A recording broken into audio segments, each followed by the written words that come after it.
సంక్షేమం ఈ రాష్ట్రంలో ప్రారంభమైంది ఎన్టీ రామారావు గారు వచ్చిన తర్వాతనే. పేదలకు పట్టణ అన్నం దొరికింది, ఇక్కడ భూవ దొరికింది. ఆ పుణ్యాత్ముడు పెట్టినటువంటి 2 రూపాయల కిలో బియ్యం ద్వారానే ఈ రాష్ట్రంలో ఎవడు అవునన్నా కాదన్నా ఇది చరిత్ర.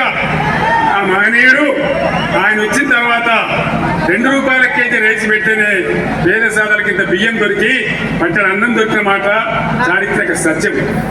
అట్లనే పక్కా గృహ నిర్మాణం కావచ్చు, జనతా వస్త్రాలు కావచ్చు, అనేక మంచి కార్యక్రమాలు, భూమి శిస్తు రైతులకు రద్దు చేయడం కావచ్చు, ఇట్లాంటి అనేక కార్యక్రమాలు నిజమైన సంక్షేమం కాంగ్రెస్ చేయలే. కానీ ఎన్టీఆర్ కాలం నుంచే అది కొంత ప్రారంభమైంది. అది మనందరికీ తెలుసు. చరిత్ర తుడిసేస్తూ పోయేది కాదు.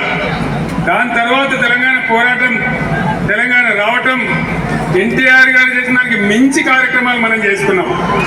రైతు బంధు కానీ, రైతు బీమా కానీ, 24 గంటల కరెంటు కానీ, బ్రహ్మాండంగా ధాన్యం కొనుగోలు కానీ అన్ని రకాలుగా చేసుకున్నాం. ఒక గుంట భూమి ఉన్న రైతు చనిపోతే కూడా వారం లోపల వాళ్ళ ఇంటికి 5 లక్షల రూపాయలు పంపించినాం. కళ్యాణ లక్ష్యం పెట్టుకున్నాం. ఏం చెప్పినాడు ముఖ్యమంత్రి? కేసీఆర్ ఓన్లీ 1 లక్ష రూపాయలు ఇస్తాడు, నేను తులం బంగారం ఇస్తాను. తులం బంగారం వచ్చిందా?